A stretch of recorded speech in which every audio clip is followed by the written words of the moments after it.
자, 반갑습니다. 정영배 교수입니다. 건축과 사진 학습 동영상 두 번째 준비했습니다. 오늘 얘기할 것은 사진 부분을 조금 얘기해 보도록 하죠. 스마트폰으로 찍을 때에 우리가 사진을 찍을 때에 그 가이드라인을 설정을 하고 그 가이드라인에 맞춰서 구도를 잡아서 이제 안정감 있는 사진을 먼저 찍는 게 목표가 되겠습니다. 물론 이제 사진을 찍는 사람이 피사체를 어떻게 바라보느냐에 따라 감흥이 달라지게 되어 있고, 그 피사체를 바라보는 사진 촬영자의 시선이 어떻게 되느냐에 따라서, 여기서 말하는 것은 이제 창의적인 그 시각으로, 구도로, 구성으로 사진을 찍느냐 그렇지 않느냐에 따라서 사진에 담고자 하는 그 내용이 달라지게 되겠죠. 일단 기본적으로 우리 이제 구도를 조금 이해를 하는 시간을 갖도록 하겠습니다. 구도는 여기 나온 것처럼 일반적으로 이제 구성이라고 하는데, 이제 구성은 이제 구도보다는 조금 더 범위가 큰, 여기 이제 구도라고 한다면 구성은 요까지 아우르는 어떤 그 사진 찍고자 하는 사람의, 작가의 작가의 의도가, 어떤 의도가 이제 반영된 게 구성이다 이렇게 보면 되겠죠. 구도라고 하면 이제 약간 물리적인 그런 현상을 이제 담게 되는데, 여기 써놨는데 이걸 토대로 조금 간단히 정리해서 좀 보면, 구도는 주제가 되는 피사체를 효과적으로 배치하는 것. 그래서 이제 효과적으로 배치하기 위해서 우리가 요 앞전에 전 시간에 레포트가 나왔듯이 이제 황금문화 이런 것들을 이제 활용을 하게 되는 거죠. 오타가 있네요. 그래서 구성은 구도한 것에 작가의 의지를 반영해서 피사체를 생략하고 또는 강조하여 화면을 완성하는 것을 이제 구성이다 이렇게 이해하면 되겠습니다. 그래서 구도의 종류에는 수평, 수직, 삼분할, 대각선, 곡선, 그다음에 X자형 구도, 그다음에 중앙 구도, 삼각 구도, 역삼각 구도 등 다양하게 있습니다. 그래서 일단은 기본적인 이 황금분할 구도를 3분할 있죠. 3등분할을 통해서 이제 우리가 피사체 위치를 놓게 된다 이렇게 보면 되겠고, 아까 얘기한 것처럼 이제 구성은 이 작가의, 그 촬영자의 의지가 이제 어떤 의도가 반영이 되는 거가 되겠죠. 그래서 다양한 앵글이라든가 피사체 크기의 변화, 포인트의 강조, 여백의 미 이런 것들 설정하는 게 이제 구성이 되면서 사진이 완성이 된다 이렇게 보면 되겠습니다. 그래서 딱히 정해진 구성이나 구도가 이렇게 정해져 있지 않습니다. 그래서 본인의 개인의 감성이라든가 감흥, 어떤 창의력, 보는 시각의 아름다운 미 이런 것들은 이제 본인이 어떻게 표현할 것이냐에 따라서 정해진다 이렇게 보면 되겠습니다. 3분할 구도는 이제 카메라가 이렇게 있으면 좀 이따가 좀 보겠습니다만, 이렇게 3등 분할하는 거죠. 이렇게 3등 분할해서 이 위치 교차점에 이제 어떤 피사체가 놓여지게 되는 거다 이렇게 보면 되겠습니다. 그래서 화면을 가로 세로 3등분하여 교차점에 피사체를 위치하고, 그 피사체에 의해서 위치한 피사체에 의해서 이제 안전성과 원근감을 이제 갖게 되는 게 3등 분할이 되겠습니다. 그래서 대각선 구도는 속도감과 방향성, 대각선이니까 그죠? 대각선, 어떤 운동감 이런 것들을 이제 주고 원근감을 이제 부여할 수가 있게 되겠습니다. 패턴 구도는 이제 어떤 그 규칙적인 피사체의 반복 이런 것들이 이제 반복되다 보니까 어떤 리듬감을 주게 되는 거죠. 이런 구도가 있게 되겠고, 그 다음에 이제 중앙 구도는 좌우 대칭이면서 그죠? 피사체를 이제 그 좌우 대칭하지만 그 가운데에 피사체를 두고 강조하고 싶을 때 이제 중앙 구도를 씁니다. 삼각 구도는 이제 말 그대로 이제 삼각형 형태 구도를 잡는 거고, 하나의 포인트에 관심을 두는 부분이 되겠죠. 그다음에 곡선 구도는 이제 여러 가지 곡선도 S자형 곡선도 이렇게 X자형 구도가 되겠죠. 이렇게 되면 그다음에 이제 이러한 곡선 또는 이러한 곡선 여러 가지 곡선 모양의 구도가 있게 되겠습니다. 있어서 곡선 구도는 이제 부드럽고 율동감을 주고 리듬감을 표현할 수 있다. 특히 이제 뭐 도로라든가 교량도 이제 이런 아치형 교량이라든가 여러 가지 교량이 있게 되는데, 그런 교량이 또는 건물, 조형물 이런 것들에 의해서 곡선 구도를 우리가 사진에 담을 수 있죠. 그 다음 이제 수평선은 이제 기울여서 구도를 잡은 경우는 이제 방향성과 속동감을 주게 되고, 대조적으로 표현할 때 수평이 있는데 이렇게 의도적으로 이렇게 기울여서 이제 잡는 거죠. 그 다음에 이제 우리가 사진을 찍을 때 너무 꽉 차는 것도 좀 갑갑함을 느낄 수 있습니다. 그래서 여백을 좀 준다는 거. 그래서 여백의 미를 설정하면 그 여백에 그러니까 피사체가 이렇게 있으면 카메라에 피사체가 이렇게 있으면 이쪽 부분 여백을 두는 거죠. 여러 가지가 있게 되는데, 그 다음에 인물 같은 경우도 인물 사진 경우도 마찬가지죠. 사진에 사람의 피사체가 이렇게 있다 그러면 바라보는 쪽에 이제 여백을 이렇게 두는 게 이제 정석적인 사진의 구도가 되겠습니다. 그 다음에 눈의 위치, 사람의 눈의 위치도 3등분 안에 요 첫 번째 여기에 교차점에 이제 두는 경우가 이제 안정감을 줄 수 있다, 이렇게 보면 되겠습니다. 그래서 인물의 시선이나 몸 쪽을 향한 곳에 여백을 두고 안정감을 느끼게 할 수 있다.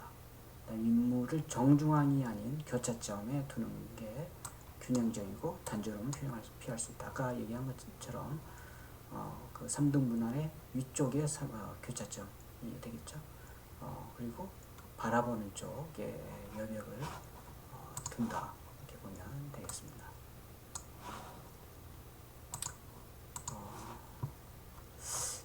이제 조금 구도에 이런 거 이제 수평과 수직 구도가 되겠죠. 수평과 수직 구도. 그리고 요 수직이 요 교차점이 여기 가운데 있지 않고 이쪽으로 좀 와 있죠. 가운데 있으면 약간 너무 지루하죠. 그런 측면에서 약간 비껴서서 이렇게 사진을 잡았다. 그래서 이렇게 되는 거죠. 건물이 벽 이렇게 있고 지붕이 이렇게 있는 거죠. 지금 이거 같은 경우 이제 여기 나온 것처럼 하나의 작가의 사진 이해가 되겠습니다. 그 다음에 조금 전에 얘기한 것처럼 대각선 구도, 그렇죠? 대각선 구도에 이렇게 되면 여기에 요 라인에 구도를 잡고 이제 사람이 이렇게 있는 거죠. 절규하는. 마찬가지로 이것도 대각선 구도인데 양대각선이죠. 이렇게 양대각선. 그래서 특히 이제 여기 포인트가 이렇게 있게 되겠죠. 그리고 이렇게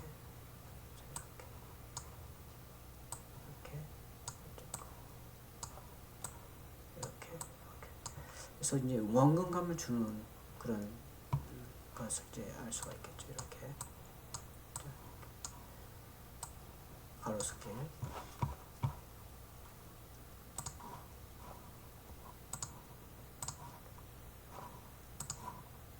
그 다음에 S자형 구도가 이렇게 되겠습니다. S자형 구도. 스케이트 타기. 이런 식으로. 이 강이죠. 이제 얼음이 얼어서 이제 스케이트 타는 그런 구도인데, 이렇게 S자형으로 이제 뒀다.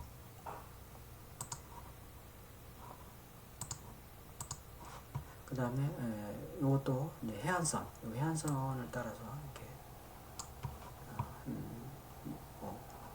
구도를 잡은 이제 사진이 아니고 이제 그림인데 이렇게 살펴보는 시간이 되겠고, 그 다음에 이제 구도도 이렇게 지그재그 형태의 구도도 있다.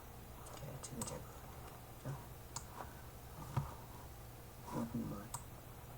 요즘 그 봄철인데 코로나19 때문에 나가지도 못하지만 춘분 행락도 해가지고 되어져 있습니다. 그림으로나마 봄을 느껴보도록 합니다. 그 다음에 이제 삼각형인데, 이 같은 경우 역삼각형, 이렇게 역삼각형 형태의 구도도 있게 됩니다.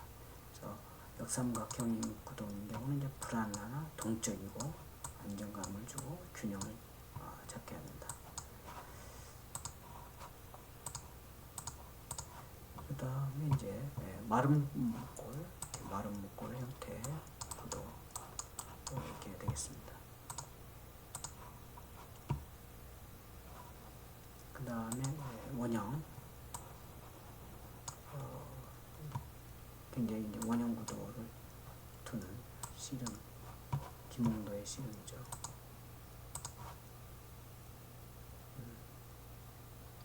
여기까지 가 되겠고, 사례는 이제 이 정도 되고, 이제 사진을 찍을 때 아까 얘기한 것처럼 적당한 여백은 이제 강조하고 여운을 남겨줄 필요가 있게 되겠고, 그다음에 포인트를 강조하자.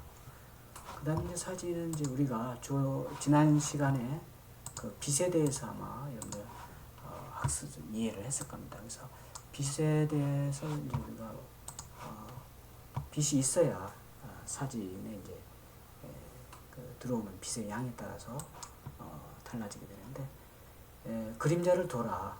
그러면 사진이 조금 더 우리가 역동적으로 그리고 안정감 있게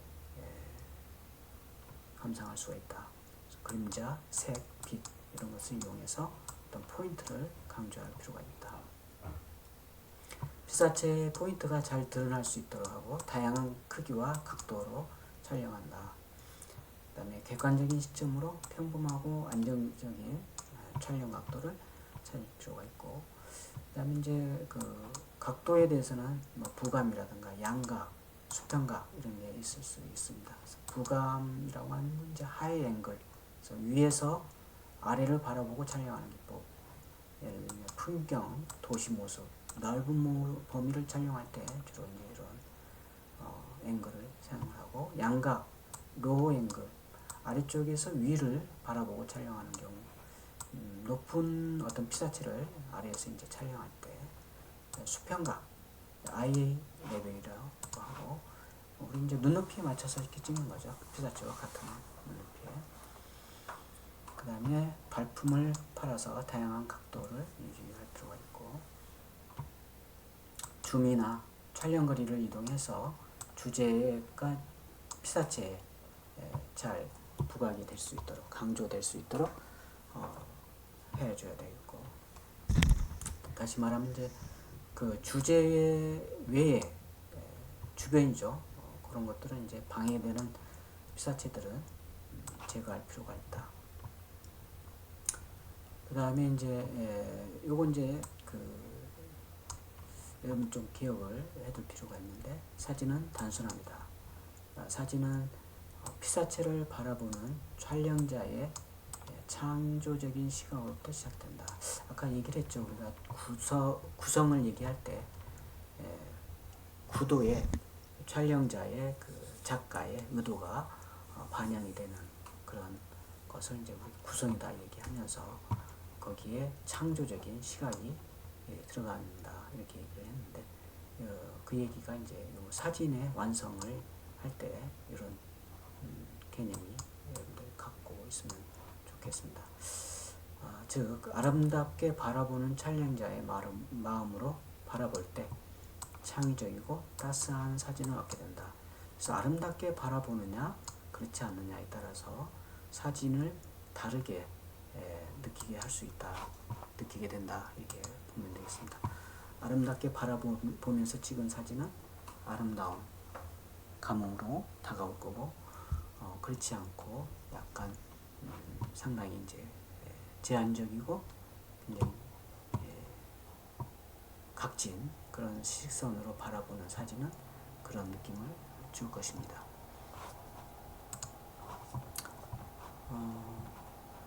이어서 우리가 이제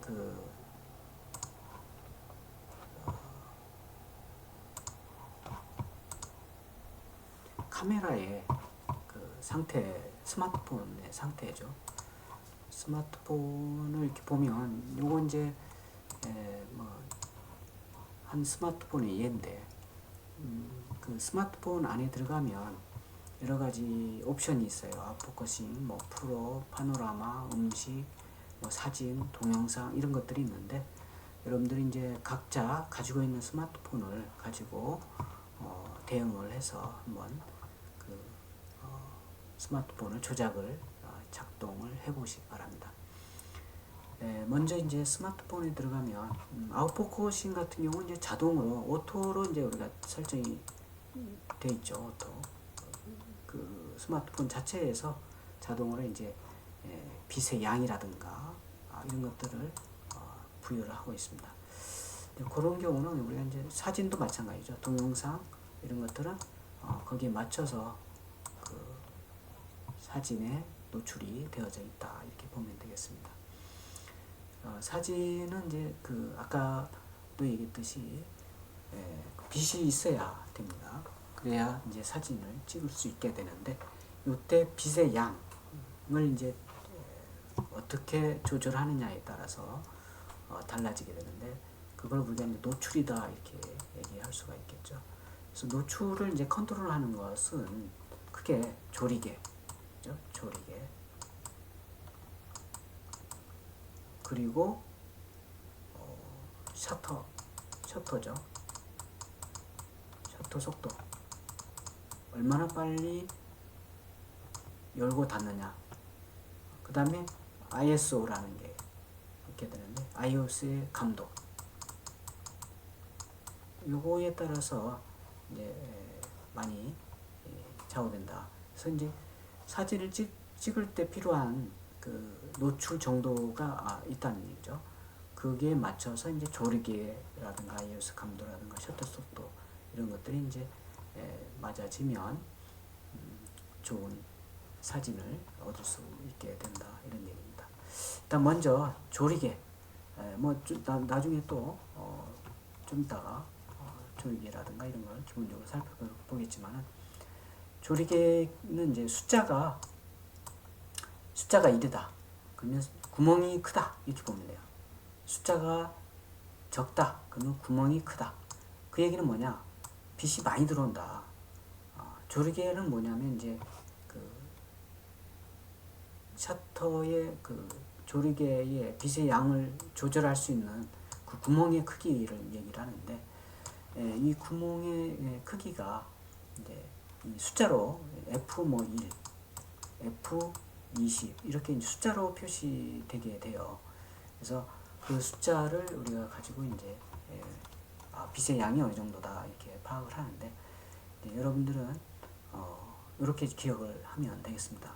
숫자가 적으면 빛이 많이 들어온다. 이렇게 이해되시죠? 그죠?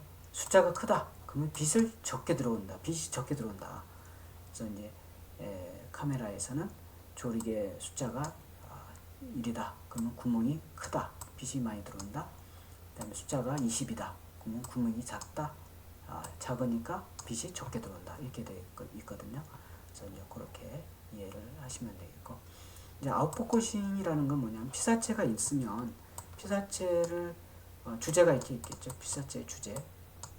피사체 주제가 있지만 배경을 이제 흐리게 하는 그런 걸 우리 이제 아웃포커싱이다 이렇게 얘기하는데 심도가 얕다 이렇게 아웃포커싱 심도가 얕다 같은 의미로 이렇게 쓴다는 얘기죠.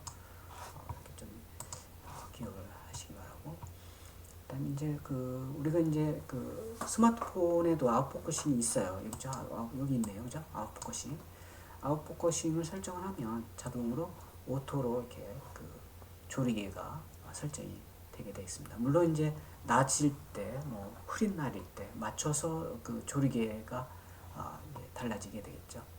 빛의 양이 맑은 날에 빛의 양하고 조금 흐린 날에 빛의 양이 다르기 때문에 자동으로 아웃포커싱을 설정을 하게 되면 우선 모드로 하게 되면 자동으로 설정이 된다 이렇게 보면 되겠습니다. 그래서 조리개의 우선 모드는 이제 f2.8이 되겠죠. 우리가 이제 아까 얘기했듯이 1이면 빛이 많이 들어온다는 얘기를 했죠. 1보다 좀 크지만 20보다는 적으니까 많이 들어오는 편이다 이렇게 보면 되겠습니다. 그래서 조리개의 낮으면 그죠? 심도가 얕다. 그죠? 이렇게 오타가 있네요. 낮으면 낮게 하면 그죠? 이렇게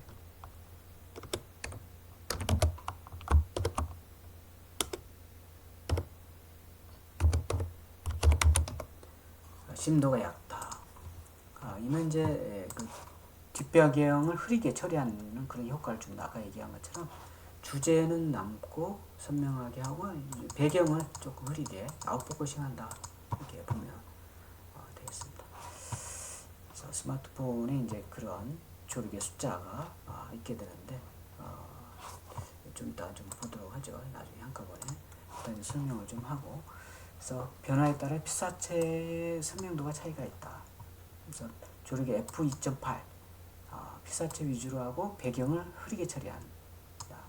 그다음 3.5, 7.1 피사체 외 그 밖의 풍경을 같이 담는 경우 7.1 정도 되면 주제와 부제 이것도 이제 같이 표현을 할 수가 있고 20, 10, 16, 22 이렇게 변화가 있게 되면 서로 다르게 나타난다 이렇게 보면 되겠습니다. 조리개가 밝은 사진, 밝다는 것은 이제 F값이 낮다는 거, 아까 얘기했듯이 빛이 많이 들어온다 그런 뜻이라는 얘기고 심도가 얕은 사진이다 이렇게 이해를 하면 되겠습니다. 그래서 피사체 위주로 하고 배경은 흐리게 처리한다. 아까 얘기했죠. 아웃포커싱 주제만 선명하고 나머지는 좀 부제들은 주변들은 흐리게 이렇게 처리한다.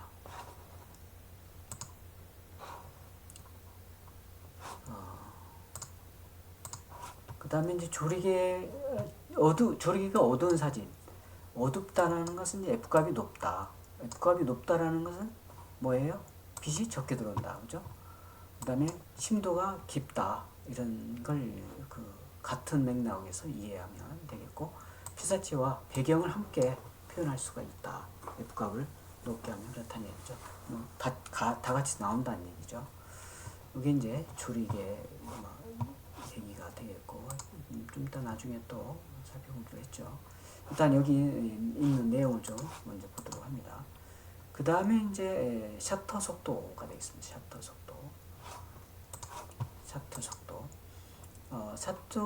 셔터 속도를 이제 느리게 하는 경우, 빛이 많이 없는 곳에서는 이제 느리게 해야 빛이 천천히 셔터가 처리돼야 빛을 많이 받아들일 수가 있겠죠. 또는 움직임이 있는 피사체, 이럴 때는 이제 셔터 속도를 좀 느리게 해서 한다. 그럴 때는 이제 상막대를 이용하는 게 좋습니다. 왜냐하면 손떨림이 있기 때문에. 왜냐하면 셔터 속도가 순간이 아니고 어느 정도 절커덕 이렇게 좀 이렇게 소리가 나게 되죠. 이런 경우는 이제 손떨림이 많이 작용하기 때문에 상막대를 사용해서 손떨림을 좀 방지를 할 필요가 있다. 스마트폰에는 이제 자동으로 손떨림 방지 옵션이 있어요. 그래서 이제 그걸 사용하기도 하지만 우리가 이제 렌즈용 DSL 사진 같은 경우는 이제 삼각대를 이용을 하거나 스마트폰도 이제 삼각대를 요즘 많이 사용하죠. 그죠? 그 다음에 셔터 속도를 빠르게 하는 경우는 순간 포착하는 경우, 당연히 약간 이제 반대되는 경우죠. 빛이 너무 많아서 사진을 너무 박을 때, 이럴 때는 순간적으로만 열었다 닫아야 되겠죠. 이럴 때는 이제 셔터 속도를 빠르게 하는 필요가 있다. 그 다음에 달을 찍는 경우, 그 다음에 셔터 속도를 빠르게 하여 주변은 어둡지만 달이 밝아서 느리게 하면 그냥 동그란 빛만 나오게 되는데, 이때 셔터 속도를 빠르게 하면 달을 찍을 수 있다. 또 오타네요. 찍을 수 있다. 그 다음에 이제 포즈를 잡고 있는 인물 사진. 이 경우는 이제 보통 60분의 1에서 80분의 1초. 초죠, 세크가 적당하다. 요조 숫자를 좀 여러분들 기억을 해둘 필요가 있게 됩니다. 포즈를 잡고 있는 인물이란 뭐하냐? 정지된 인물이죠. 그냥 이렇게 사진 찍기 위해서 이렇게 순간 정지되어져 있는 그런 상태의 인물 사진을 찍을 때를 말하는 거죠. 그때는 60에서 80분의 1 정도.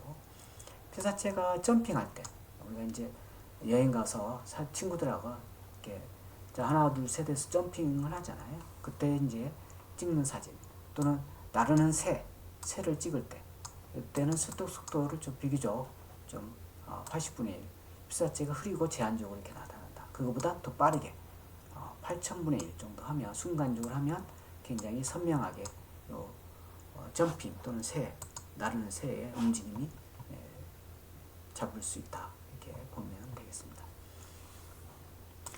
적정 노출은 아까 얘기했듯이 이제 셔터 속도라든가, 그렇죠? 그 다음에 조리개에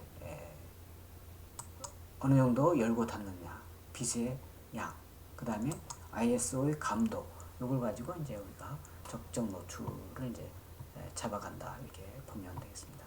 셔터 속도를 느리게 하는 경우는 이제 빛이 조금만 밝아도 빛이 오버될 수 있다. 왜냐하면 천천히 셔터 속도가 되기 때문에 절커덕하니까 빛이 밝으면 너무 많이 양이 들어오는 거죠. 그래서 조리개 숫자를 높여서 빛의 구멍을 적게 해서 빛의 양을 좀 줄이고, 그 다음에 아니면은 이제 ISO 감도를 낮춰서 50이나 100으로 낮춰서 그 적정한 노출을 이제 설정을 해주면 된다. 이렇게 보면 되겠습니다. 그러면 이제 ISO 감도라는 건 뭐냐? 빛의 감응 정도를 말하는 겁니다. 그래서 이제 어두운 상태에서 ISO 감도를 높아지면 높아질수록 밝게 사진을 찍는 효과가 있게 되겠고, 어두운 부분은 이제 강제적으로 ISO 감도를 밝게 하다 보니 노이즈가 이제 발생을 할 수도 있다. 이런 게 이제 ISO 감도가 되는데, 50에서 100 정도 우리가 이제 기억을 해두면 되겠고, 노이즈라는 건 뭐냐면 이제 사진을 보면 이제 조금 이렇게 찌글찌글한 흔적이 있게 되는데, 이런 건 이제 노이즈가 있게 되는데, 그때는 이제 이 ISO 감도가 조금 적절하지 않게 될 때 나타나는 현상이다. 이렇게 보면 되겠습니다. 그래서 ISO 감도 변화를 이제 준 사진을 보면 여러분들 이제 좀 나중에 찍어서 보면 낮과 저녁 무렵에 같은 장소에서 찍어서 한번 비교해 보시기 바랍니다. 그래서 비교해서 한번 카페에다가 이렇게 제출하면 좋겠죠. 그 다음에 ISO 감도가 만 이상인 경우 눈에 띄게 노이즈가 이렇게 나타나는 걸 우리가 알 수가 있게 되는데, 지금은 좀 제한적이죠. 이게 이제 동영상이고 유튜브에 올라가서 이제 여러 사람들이 여러분들이 이제 같이 공유해서 봐야 되기 때문에 사진 저작권 때문에 지금 충분히 사진을 같이 감상을 할 수 없는 상태인데, 일단 나름대로 좀 준비한 사진은 나중에 한번 살펴보도록 하죠. 그래서 낮에는 주변이 밝기 때문에 노이즈가 있어도 잘 나타나지 않고 밝게 처리됩니다. 저녁 무렵에는 주변이 어둡기 때문에 노이즈가 보다 잘 보인다. 이렇게 IS 감도 변화를 여러 가지 뭐 낮게 또는 높게 이렇게 변화를 주면 이런 것들이 이제 나타날 수가 있습니다. 그다음에 깨끗하고 선명한 사진을 찍으려면 IS 감도를 낮춰야 된다. 아까 얘기했듯이 이제 50에서 100 정도 좀 기억하면 되겠죠. 그죠? 자, 여기까지가 이제 되겠고, 또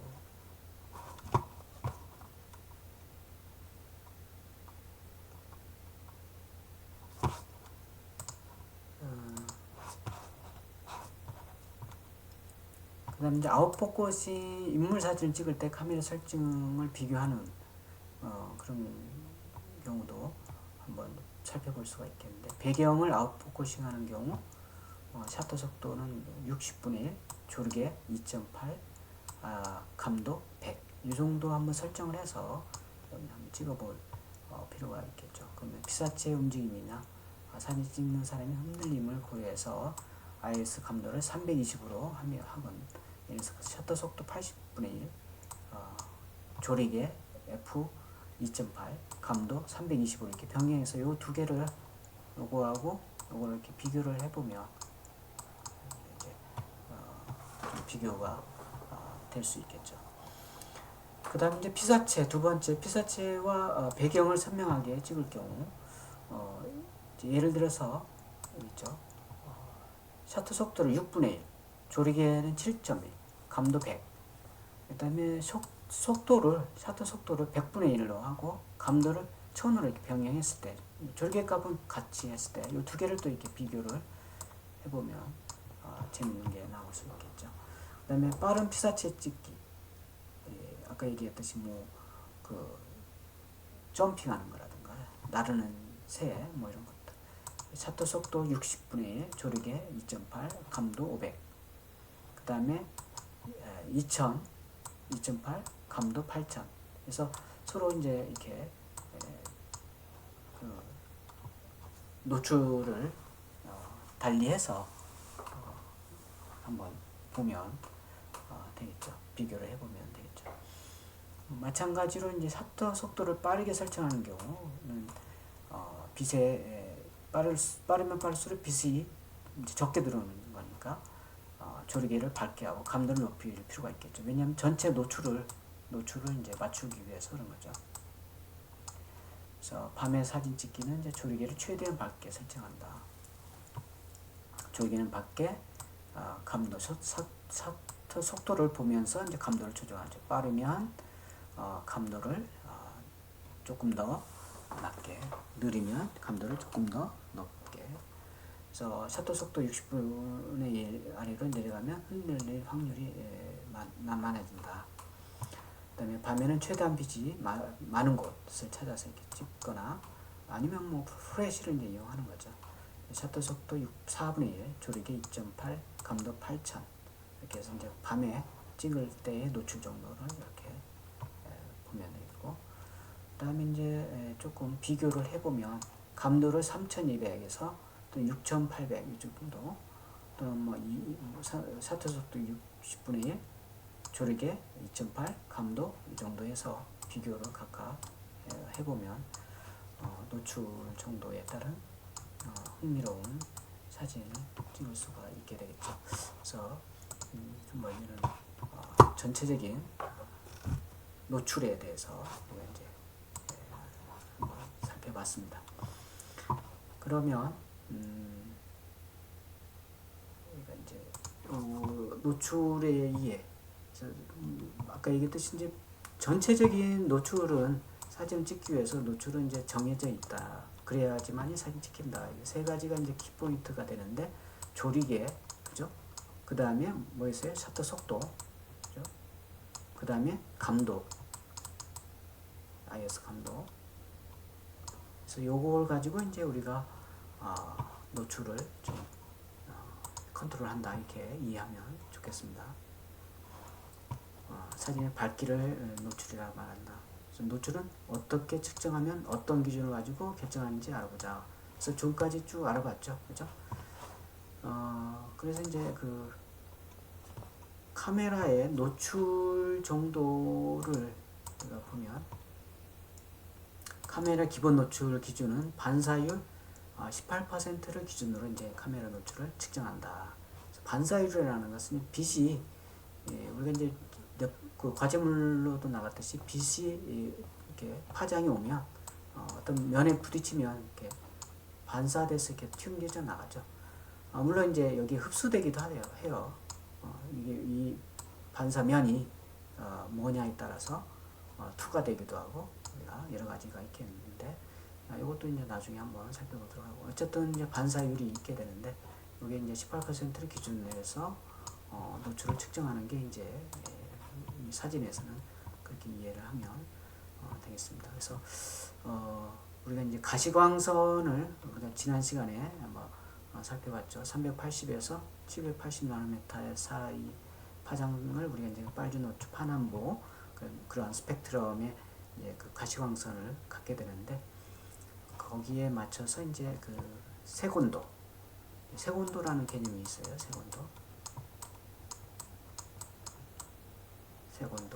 색온도라는 것은 이제 그 주광, 태양빛의 온도를 말하는 건데 보면 일단 먼저 노출을 좀 보죠. 자동 노출 기본 해가지고 반사율 100%, 순백, 회색 18%, 검정색 0%. 그래서 이제 기본을 이제 18%를 둔다 이렇게 돼 있죠. 그래서 여기 셔터 속도 80분의 1, 조리개 f 5.6 정도 이렇게 되면 회색 정도 반사율이 되는 거죠.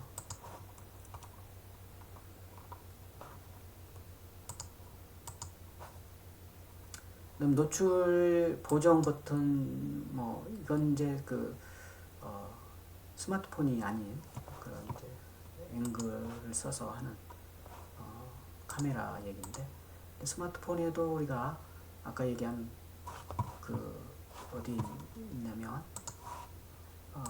여기 프로에 이렇게 옵션을 들어가면 여기에 여기 있죠. 조리개의 셔터 속도라든가 기본 조리개라든가 ISO 감도라든가 이런 걸 여기서 컨트롤할 수가 있고 여기가 이제 그 색온도에 해당이 되는 거죠. 그래서 요거 이제 좀 이따 또 한번 같이 살펴보는 시간을 갖도록 하고요.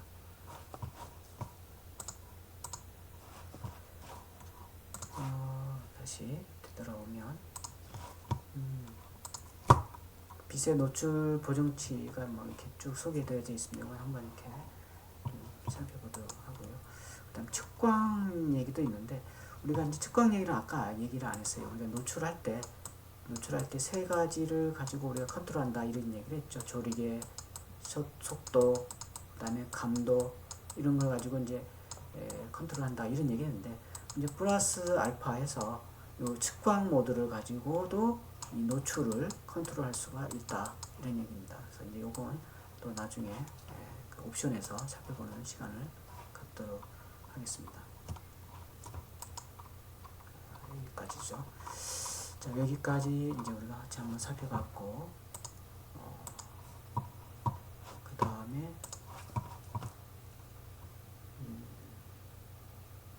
조리개를 한번 보도록 하죠. 조리개. 아까 우리 이제 조리개 노출을 컨트롤하는 조절하는 요소 해가지고 조리개 속도 감도 이렇게 아까 얘기했죠, 그죠? 그 중에 조리개 여기 있네요, 그죠? 그 구멍의 크기 숫자가 크면 클수록 이 구멍의 크기가 적다. 숫자가 적으면 적을수록 구멍 크기가 높다, 크다. 이제 빛의 양이 많이 들어가고 빛의 양이 적게 들어간다. 이렇게 이해해달라 이렇게 얘기를 했었죠, 그죠? 그래서 이렇게 보시면 되겠고 나머지는 다 얘기를 한 것 같아요. 그래서 아웃포커싱, 펜포커싱 이렇게. 그 다음에 셔터는 그 누르는 속도가 되겠죠. 이것도 이제 얘기를 했습니다. 저속 셔터는 느린 셔터 속도로 이용해서 흐르는 냇물을 찍는다든가 스냅 사진을 찍을 때에 여기 있는 것처럼 저속이라고 쉽게 구분하고 고속 셔터로 움직이는 피스자를 정지하게 찍는 거, 스냅 사진 찍을 때. 그래서 뭐 125분의 1초 이렇게 찍는 경우라든가 여러 가지 조리개 셔터 속도를 조절해서 찍으면 되겠습니다. 그 다음에 감도 있죠. 우리가 이제 100에 뭐 50에서 100을 우리가 조금 기준으로 얘기를 했긴 했는데, 촬영할 때에 그때의 빛의 양, 그 다음에 셔터 속도 이런 거에 따라서 감도를 이렇게 달리 해주면 전체 노출을 컨트롤해서 찍을 수 있게 된다, 이런 얘기를 했습니다. 그 다음에 조리개와 셔터의 관계. 그래서 F8일 때 셔터 속도는 이제 125분의 1초로 하여 아웃포커싱을 위해서 F2를 열었다면 2000분의 1초 이런 이제 계산이 나오는데, 또 뭐 이렇게 여러 가지를 여러분들 그러니까 조리개를 8로 했을 때, 그 다음에 2로 했을 때의 셔터 속도를 125분의 1초, 2000분의 1초, 요건 이제 같은 노출이 된다, 이렇게 보면 되는 거죠. 그죠? 한 예입니다. 예가 일례로 이렇게 여러분들 기억을 하면 되겠고, 그 다음에 노출의 중요성. 노출이 있어야 사진 찍히는 거죠. 기본적으로 중요하게 되겠고, 그 다음에 보정, 뭐 여러 가지가 이렇게 되는데, 심도라는 얘기는 아까 했습니다. 그래서 여기까지. 그래서 여러 가지 그 노출을 컨트롤해서 여러분들이 한번 실제로 사진을 찍어서 감상을 해볼 필요가 있고, 직접 스마트폰으로 여러 가지 타입을 해보시기 바랍니다. 자, 먼저 여기 이제 스마트폰 아까 얘기한 3등분이 이렇게 돼 있죠. 이렇게 3등 가이드라인. 그래서 여러분들 그 옵션에 들어가서 여기 옵션에 들어가지고 이 가이드라인 설정할 수 있게끔 돼 있어요. 그래서 처음에는 설정을 하시기 바랍니다. 그래서 설정한 다음에 요 교차점에 이제 피사체를 이제 두게 되는 거죠. 기본이. 그렇게 이해를 하시면 되겠습니다. 요건 지금 셔터 속도가 350분의 1초, 감도는 80, 기본이 돼 있고, MF 돼 있고, 이제 세곤도 얼마인가요? 25,000인가? 2,500이네. 2,500 켈빈. 세곤도에 대해서 조금 얘기를 하고 가죠. 세곤도 여기 있네요. 그죠? 자, 세곤도는 이걸로 되어야 되나? 있죠. 세곤도는 색을 나타내는 한 가지 방식이다 해가지고 태양의 빛을 나타내는 거가 이제 세곤도가 됩니다. 세곤도. 여기 있죠. 이게 국제 조명위원회에서 색 공간을 이렇게 만들어 놨습니다. 그래서 세곤도 조금 여기로 가야 되겠네요. 좀 잘 나와 있나요? 세곤도 이렇게 돼 있고, 천체의 색과 동일한 색을 갖는 흑제의 온도로 정의된 천체 표면 온도다. 그죠? 요거 말고 조금 더 내용이 우리가 원하는 내용을 좀 찾아서 보도록 하죠. 어디쯤에 있습니까? 그런 내용이 없는 색지수라는 용어도 씁니다. 여기 있네요. 그죠? 여기. 세곤도를 6000 도케이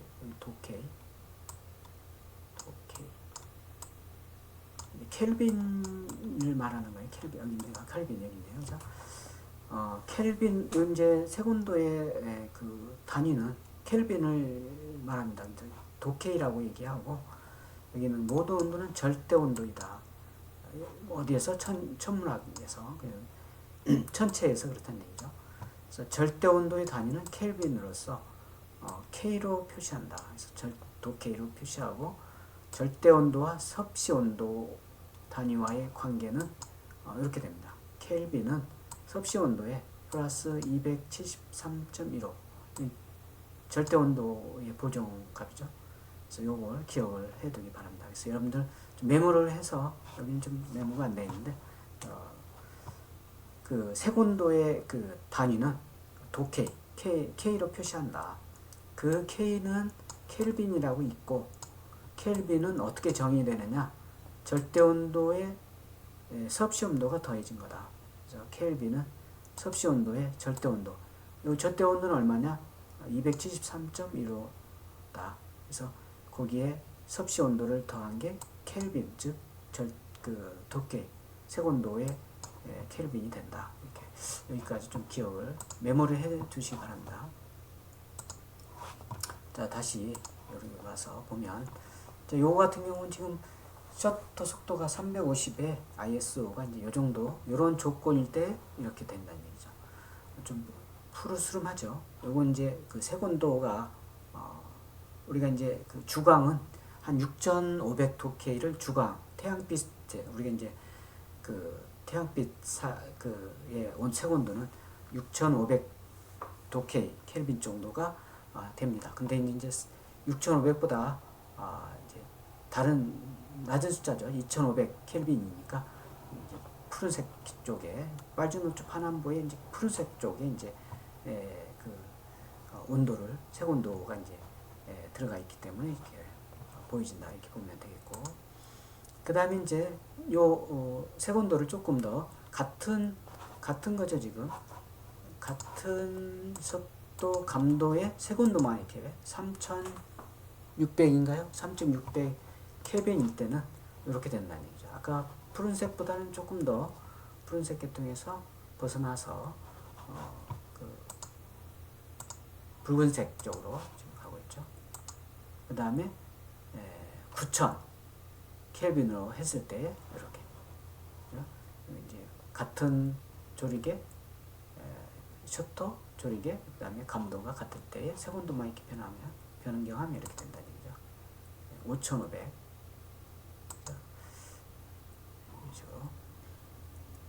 5,500 5,500이죠. 마찬가지로 이제 여기에서는 5,500인데 여기 셔터 속도를 50분의 1초, 감도를 100으로 했더니 이렇게 이제 너무 노출이 많이 들어오는 거죠. 감도가 100인데 셔터 속도가 50분의 1, 굉장히 느리죠. 그러다 보니까 빛의 양이 많이 들어오는 거죠. 아마 이건 앞에서 우리가 여기서 설명했던 걸 한번 이렇게 보는 거죠. 마찬가지 30분의 1. 그 다음에 아까 봤던 건가요? 세곤도가 좀 다른 거죠. 좀 흐릿해서 잘 안 보이는데 80. 이건 5,500에 180. 이게 이제 감도를 800으로 줬을 때 이렇게 감도가 높아졌죠. 높아지고 빛의 양이 많이 들어오는 상태가 되다 보니까 이렇게 허옇게 되는 거죠. 또 마찬가지 400, 180분의 1 마찬가지입니다. 그래서 여러분들도 이제 요걸 프로 쪽에 선택을 옵션에 들어가면 요 셔터 속도라든가 감도, ISO 감도, 세곤도 이런 것들을 변경할 수가 있게 되어져 있습니다. 그래서 여러 가지 변경을 해서 그 카페에다가 제출을 하면 되겠습니다. 그래서 셔터 속도 50분의 1, 그다음에 50이죠. 요거 이제 배경이 같은 배경인데 셔터 속도를 24,000분의 1 하고 감도를 50으로 하고 했을 때 이렇게 시커멓게 나온 걸 볼 수가 있습니다. 1000 할 때 5000, 500, 그 다음에 180, 얼마인가요? 15, 다양한 10, 여러가지 60분의 1. 그래서 여러분들 예를 들어서 셔터 속도를 고정을 하고 세곤도, 감도, 이 파라메터를 두 개는 고정하고 하나씩 변경을 해야 되겠죠. 그래야 비교가 되니까. 지금은 이제 여러 가지 형태를 소개하기 위해서 여러 가지가 있습니다. 자, 오늘은 여기까지 하도록 하고, 끝으로 과제물이 있습니다. 과제물은 지금까지 배운 노출에 대한 부분을 여러분들이 사진을 찍어서 카페에 제출하면 되겠습니다. 그 과제물 내용은 아웃포커싱 찍기, 두 컷 비교, 이렇게 요걸 맞춰서 찍으면 되겠어요.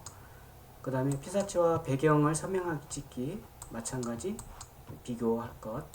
그 다음에 빠른 피사체 찍기, 마찬가지 비교하고, 밤에 사진 찍기, 밤에 이렇게 찍어서 어떻게 되는지 이렇게 좀 비교할 것. 그 다음에 그 조리개만 변화를 줘서 사진을 좀 비교하는.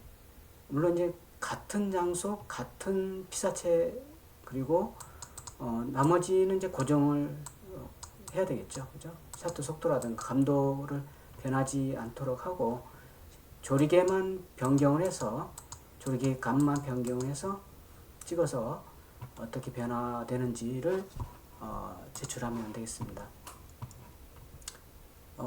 빠른 피사체 찍기 같은 경우는 이제 피사체를 동일한 피사체를 하기가 어려운 경우에는 다른 피사체를 해도 됩니다. 가능하면 이제 동일한 피사체를 가지고 찍어서 이러한 조건 하에 찍어서 비교를 하면 되겠습니다. 그리고 찍은 사진은 파워포인트에 각각 정리해서 비교 사진을 넣어서 비교한 파워포인트로 제출하면 되겠습니다. 자, 오늘은 여기까지 하도록 하고 마치도록 하겠습니다. 수고하셨습니다.